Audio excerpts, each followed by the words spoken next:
मैं शिवम स्वागत करता हूं अपने YouTube चैनल शिवम ट्यूटोरियल में। दोस्तों आज की इस वीडियो में हम बात करने वाले हैं बिहार इंजीनियरिंग का जो एडमिशन 2023 में होने वाला है उसके बारे में। दोस्तों इस वीडियो में मैं आपको बताऊंगा कि एडमिशन किस तरह से आपका होगा। दोस्तों अभी जेईई मेंस का रिजल्ट आया है और जो सेकेंड सेशन के लिए है वो फॉर्म है अप्लाई हो रहा है। तो दोस्तों इस वीडियो में हम देखेंगे आगे आपको क्या क्या प्रोसेस करनी होगी एडमिशन के लिए बिहार के गवर्नमेंट इंजीनियरिंग कॉलेज। हम एडमिशन प्रोसेस के बारे में बात करें तो यहाँ एडमिशन दो तरह से होता है। एडमिशन एक जेईई मेंस के थ्रू होता है, यानी जेईई मेंस का जो एग्जाम दिए हैं उसके मार्क्स के बेसिस पे आपका काउंसलिंग करवा करके बिहार के गवर्नमेंट इंजीनियरिंग कॉलेज में एडमिशन है वो हो जाएगा।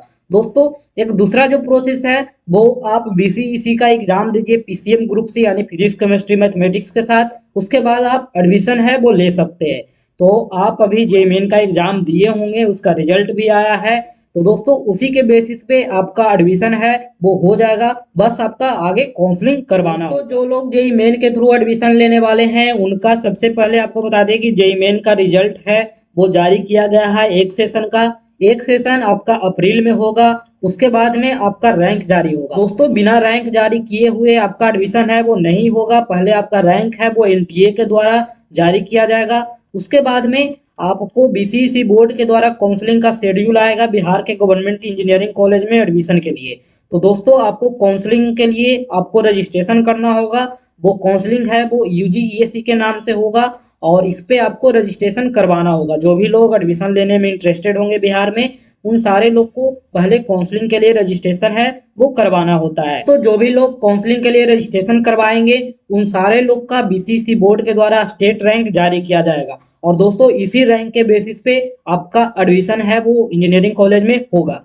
तो आप सारे लोग जिनको भी बिहार के लिए काउंसलिंग करवाना है वो अपना काउंसलिंग रजिस्ट्रेशन जरूर करवाएंगे। ये अभी शुरू नहीं हुआ है, जब तक कि फाइनल रैंक आपका जारी नहीं हो जाता है उसके बाद आपको ये बीसीसी बोर्ड के द्वारा डेट शीट दिया जाएगा, उसी के अकॉर्डिंग आपको आगे प्रोसीड करना है। दोस्तों उसके बाद में जब रैंक जारी हो जाएगा तो फिर एक जो शेड्यूल है वो आएगा चॉइस फिलिंग का।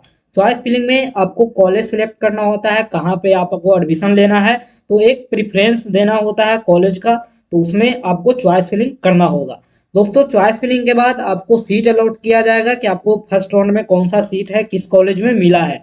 तो वो सारे प्रोसेस होंगे। उसके बाद में डॉक्यूमेंट वेरिफिकेशन और एडमिशन की प्रोसेस है वो आपको जो भी कॉलेज अलॉट होगा वहां पे किया जाएगा। तो दोस्तों ये जेईई मेन के थ्रू जो लेने वाले हैं एडमिशन उनके लिए है।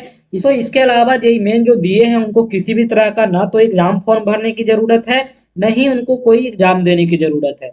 उनको बस काउंसलिंग का इंतजार करना है। काउंसलिंग जब स्टार्ट होगा तो वो अपना काउंसलिंग है वो करवा लेंगे। दूसरी प्रोसेस है वो बीसीईसी बोर्ड का जो एग्जाम है बीसीईसी का वो एग्जाम दे करके जो करवाना चाहते हैं तो पहले उनको बीसीईसी का जो एग्जाम फॉर्म आएगा उसे भरना होगा, उसके बाद उसे एग्जाम देना होगा। उसके बाद जब रिजल्ट और रैंक जारी हो जाएगा तो फिर शेड्यूल के अकॉर्डिंग आपका चॉइस फिलिंग किया जाएगा, फिर आपको सीट अलॉटमेंट किया जाएगा और तब जाकर के डॉक्यूमेंट वेरिफिकेशन, उसके बाद में आपका एडमिशन है वो किया जाएगा। तो दोस्तों जो बीसीईसी का एग्जाम के थ्रू जाना चाहते हैं उनको जब फॉर्म आएगा तो एग्जाम फॉर्म है वो फिलअप करना होगा। तो अब आपके मन में सवाल उठता होगा कि किसके थ्रू एडमिशन लेना ज्यादा सही होगा, हम जेईई मेन दिए हैं तो इसके थ्रू ले या फिर हम बीसीईसी बोर्ड का जो एग्जाम होता है उसके थ्रू ले।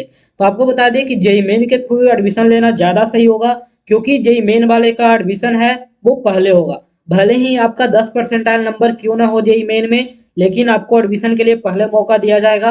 तो आपको ऑब्वियसली पहले एडमिशन होगा तो अच्छे कॉलेज पहले मिलेंगे। राउंड काउंसलिंग जेईई मेन के थ्रू हो जाएगा, उसके बाद एक मॉपअप राउंड काउंसलिंग हो जाएगा। इसके अलावा अगर सीट बचती है तो फिर बीसीईसी बोर्ड का जो एग्जाम दिए हैं उन सारे लोग का एडमिशन होगा। अगर सीट नहीं बचेगा तो फिर बीसीईसी वाले का एडमिशन नहीं होगा। दोस्तों ये पॉसिबिलिटी है और सीट तो ऐसे बचता ही है। और आप सारे लोग जो जेईई मेन का एग्जाम दिए हैं वो अपना एडमिशन काउंसलिंग सारा चीज जेईई मेन के थ्रू ही करवाएं, उनको बीसीईसी बोर्ड का एग्जाम देने की जरूरत नहीं है। और जो सवाल है वो किसका एडमिशन पहले होगा, जेईई मेन वाले का या फिर बीसीईसी बोर्ड वाले का। तो आपको बता दें कि जो बीसीईसी का एग्जाम दिए हैं उनका एडमिशन लास्ट में होगा, जब सीट वैकेंट रह जाएगी तब। पहले एडमिशन जो जेईई मेन का एग्जाम दिए हैं उन सारे स्टूडेंट का होगा। अगर आपका कम परसेंटाइल भी है तो आप काउंसलिंग अपना जेईई मेन के थ्रू ही करवाएं। तो अगर आपको किसी भी तरह का कोई डाउट रहता है और कुछ आपको जानकारी चाहिए होता है तो आप हमारे टेलीग्राम ग्रुप को ज्वाइन कर सकते हैं और वहां से मुझे पर्सनली मैसेज करके पूछ सकते हैं। दोस्तों आपको लिंक है वो नीचे डिस्क्रिप्शन में मिल जाएगा। तो एक और जो सवाल उठता है, क्या जो जेईई मेन का एग्जाम दिए हैं उनको बीसीईसी पीसीएम का एग्जाम फॉर्म भरना जरूरी है? तो ऐसा नहीं है, बिल्कुल नहीं भरना जरूरी है और ऐसे भरना भी नहीं चाहिए, क्योंकि आप जेईई मेन का एग्जाम दिए हैं, आपका एडमिशन जेईई मेन के थ्रू होगा, तो आप बीसीईसी का फॉर्म है वो क्यों भरेंगे? फालतू में उधर पैसे जाएंगे। आपको एडमिशन तो फाइनली जेईई मेन के थ्रू ही लेना चाहिए अगर आप जेईई मेन का एग्जाम दिए हैं तो।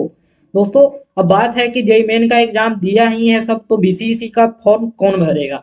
तो वैसे स्टूडेंट जो बीसीईसी का फॉर्म भरना चाहते हैं, यानी कि जो एलिजिबल नहीं थे जेईई मेन देने में, उनका या तो अटेम्प्ट खत्म हो गया है, या फिर एज ज़्यादा हो गया है, या फिर किसी कारण से वो जेईई मेन का एग्जाम नहीं दे पाए, छूट गया है, तो वो सारे लोग बीसीईसी का एग्जाम दे करके अपना एडमिशन है वो करवा सकते हैं। काउंसलिंग की बात रही तो काउंसलिंग आपका जब फाइनल रैंक कार्ड जारी हो जाएगा उसके 2 सप्ताह के बाद, जब जोसा अपना स्टार्ट करेगी, लगभग उसी समय बिहार में भी एडमिशन के लिए काउंसलिंग है वो शुरू हो जाएगा। काउंसलिंग फी के बारे में बात करें तो काउंसलिंग फी आपको 1200 रुपये देने होते हैं।